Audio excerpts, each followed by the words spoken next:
अगर भोजन के साथ साथ पानी मना होता तो ये क्यों लिखा है, मध्ये मध्ये पानीयम जलम समर्पयामि। धीरे धीरे पानी पियो भोजन के साथ अगर, ताकि गला न लगे।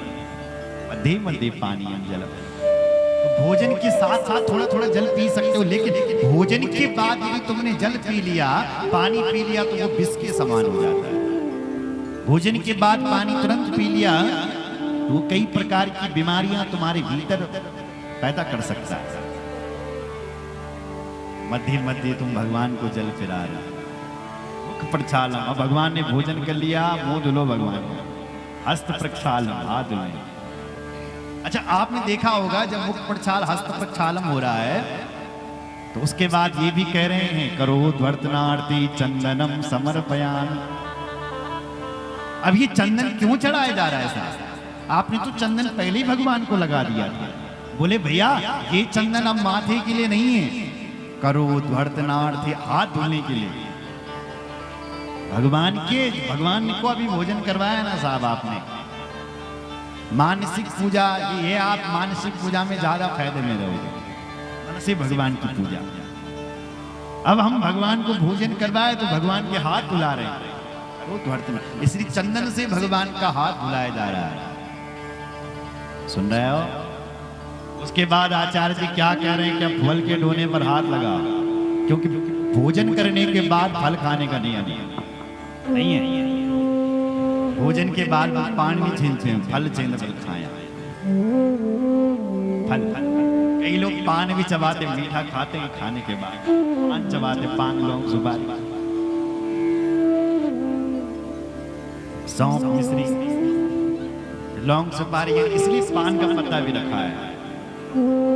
और उसके बाद ये सारे उपचार पूरे हो गए और उसके बाद दक्षिणा नोट, एक बढ़िया सा 100 का नोट निकाला। कोई लोग ये कहते हैं, अरे महाराज क्या आप बार बार कह रहे हो पंडित जी, दक्षिणा दो दक्षिणा, एक ही बार देंगे ना सब? अरे एक ही बार क्यों? इसका विधान है, इसका क्रम है दक्षिणा देने का। अगर आप दक्षिणा नहीं चढ़ाते हैं तो इसका मतलब आप क्रम छोड़ रहे हो।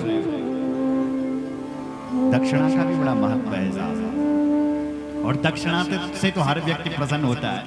प्रभु हमने इतनी सामग्री आपको चढ़ाई, अब जो बल कमी रही हुई दक्षिणा पूरी वाली 500 का नोट 100 का भाव से चढ़ाओ ना। अब इस दक्षिणा से आप उसके बाद प्रार्थना कर लो, हे प्रभु जो हमने चढ़ाया वो आप स्वीकार करें। इस प्रकार से पूजन भगवान का करना चाहिए। आप घर पे भी तो कर सकते हैं, मंदिर में ध्यान लगा करके आंख बंद करके आप ये सोच सकते हैं, मानसिक पूजा। बोलो शंकर भगवान की जय। हर हर महादेव। पार्वती मैया जो स्नान कर रही थी वो चंदन से स्नान कर रही थी। साथ में कौन है? बोले विजया सखी। तब तक शिव जी के गण आ गए वहां, तो बेचारी सखियां शर्मा करके शिव जी आ जाते थे जब चाहे। एक दिन सखियों ने अब निवेदन किया, है माता आपको अपनी नहीं है, कम से कम हमारे बारे में तो सोचो। महादेव जब चाहे तब यहां प्रवेश करते हैं, ये जितनी भी गण तुमने बाहर रखे ये सब शिव जी के हैं, ये उनकी अनुसार काम करते हैं देवी। इसलिए हे माता एक गण कोई आपका भी होना चाहिए। मां स्नान कर रही थी। महाराज सुनो जरा, मां ने अपने शरीर से मैल निकाला। क्या निकाला? झोल मैल निकाला, और उस मैल से ही इस एक पुरुष का निर्माण कर दिया। सर्वावयव निर्दोषम सर्वावयव सुंदरम विशालम सर्वसौभाग्यम महाबल पराक्रमः। मां ने अपने शरीर से मैल निकाला महाराज, और उस मैल से इस एक पुरुष का निर्माण कर दिया। पुरुषम निर्ममो साधु सर्व लक्षण संयुतम। एक ऐसा पुरुष का निर्माण हो रहा है मां के शरीर के मैल से, जो बिल्कुल विशाल है और दिव्य है, मनुष्य जैसा है। उसके बाद मां ने उस बालक को वस्त्र दिए पहनने के लिए। वस्त्राणि च तदा तस्मै दत्त्वा सा विविधानि नानालंकारणं चैव बहवा शिवमनुत्तमम्। नाना प्रकार के अलंकार वस्त्र उस बालक को पहनने के लिए दिए। और उसके बाद मां कहती है, हे पुत्र, तुम मेरे पुत्र हो। मत पुत्रम त्वं मदीयो नान्य कश्चिद् हास्ति में एवं मुक्ता स पुरुषो नमस्कृत्य शिवां जगो। कहती है, मत पुत्रम, हे पुत्र तुम मेरे पुत्र हो। मदीयोसी, तुम्हारे अंदर मेरे जैसा बल और पराक्रम है। बालक कह रहा, मां मेरे लिए क्या किया है, क्या कनवल मेल का। मां कहती है, पुत्र ये तुम्हारा डंडा है। मां ने एक डंडा दे दिया उसको और कह दिया कि हे पुत्र तुम द्वार पर जाओ और खड़े हो जाओ। किसी को अंदर मत आने देना बेटा। अगर कोई अंदर आने की जिज्ञासा करे तो कह देना कि हमारी मां स्नान कर रही है।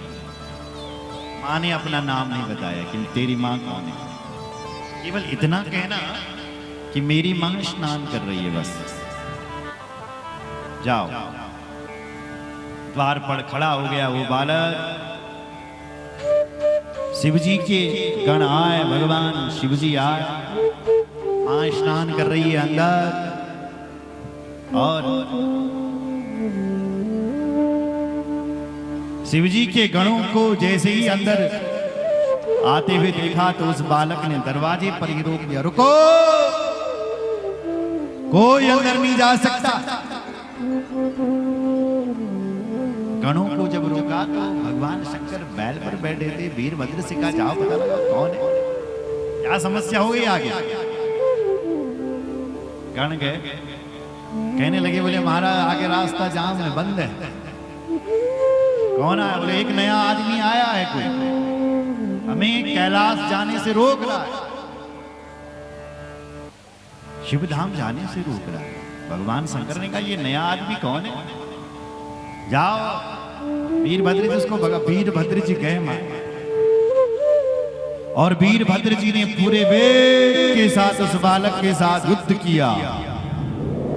लेकिन उस बालक ने एक डंडा मार करके वीरभद्र को मूर्छित कर दिया।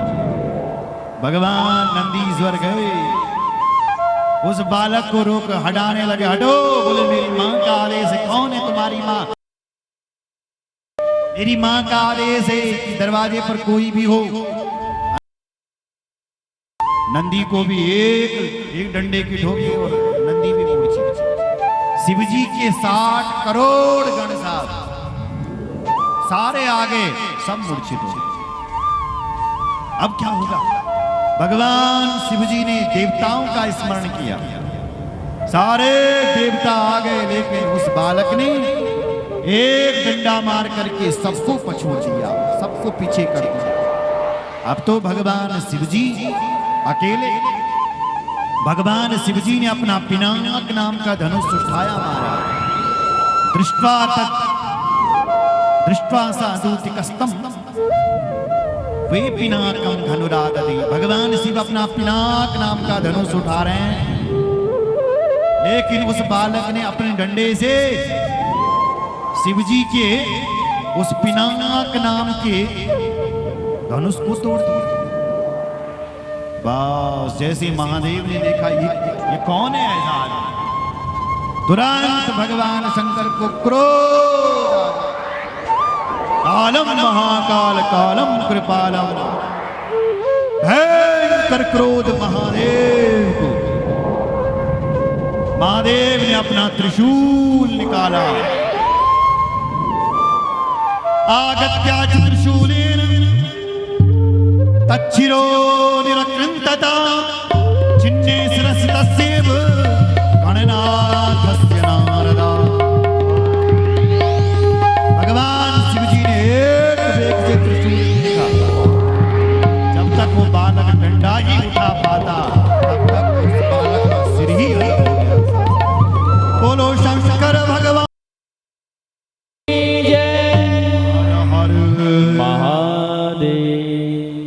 अलग कर दिया भगवान शंकर ने एक त्रिशूल मार कर।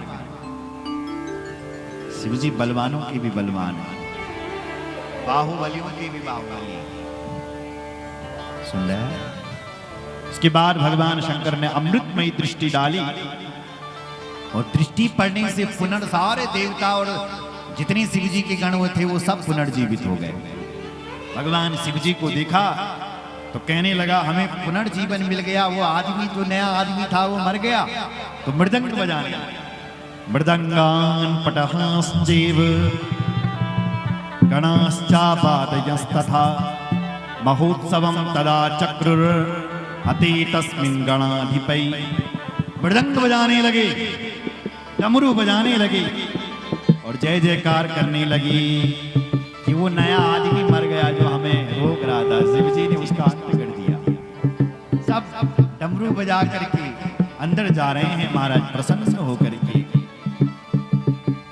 तब तक मां पार्वती स्नान से निवृत्त हो चुकी थी।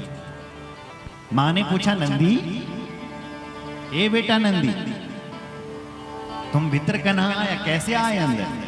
बोले मां चल करके आया। अरे बेटा मेरा मतलब बोलिए आए कैसे?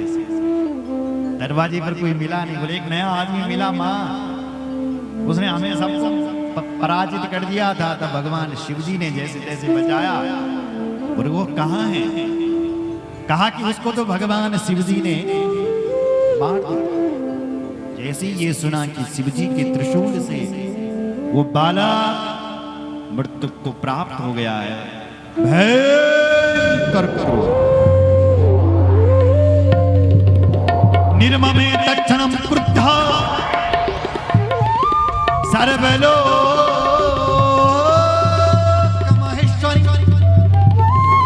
ब्रह्मा जी कहते हैं हे नारद जी, उन माहेश्वरी भगवती को इतना क्रोध आ गया, इतना क्रोध आ गया।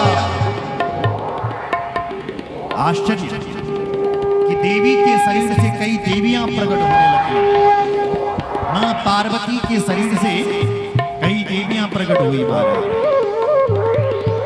कराली कुब्जा खंजा लंब शीर्षा यनीकसा अस्ति धृत्वा देवांश्चा मुखी चैवाक्षी हस्तथा। उसी समय कराली देवी पार्वती के शरीर से कराली, कुब्जा, खंजा माता, लंब शीर्षा, ये अनेक देवियां प्रकट हुई।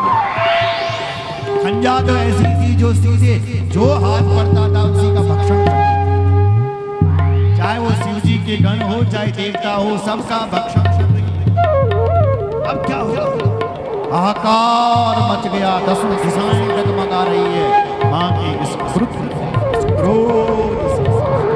आश्चर्य, महान आश्चर्य। देवता लोग शिव लोग को आ गए लेकिन मां के क्रोध को कोई शांत, भगवान शिव स्वयं शांत नहीं कर पा रहे। अब क्या होगा?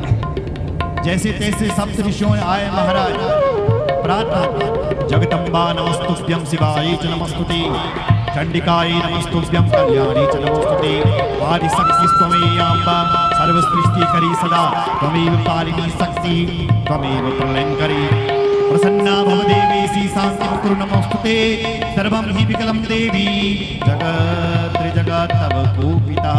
हे माता, हम आपकी शरण में जगदम्बा नमस्तुते, जगदम्बा को प्रणाम है, शिवाय को प्रणाम है, चंडिकाय को प्रणाम है, कल्याणी आपको प्रणाम है। आप आदि शक्ति है, आप प्रलयंकारी शक्ति, आप भीषण शक्ति है। हे माता रक्षा कीजिए। एक स्वर से सारे देवता बोल रहे हैं क्षम्यतां देवी संहारो जायते धुना, तब स्वामी स्थितश्चात्र पश्य पश्य तवाम्बिके।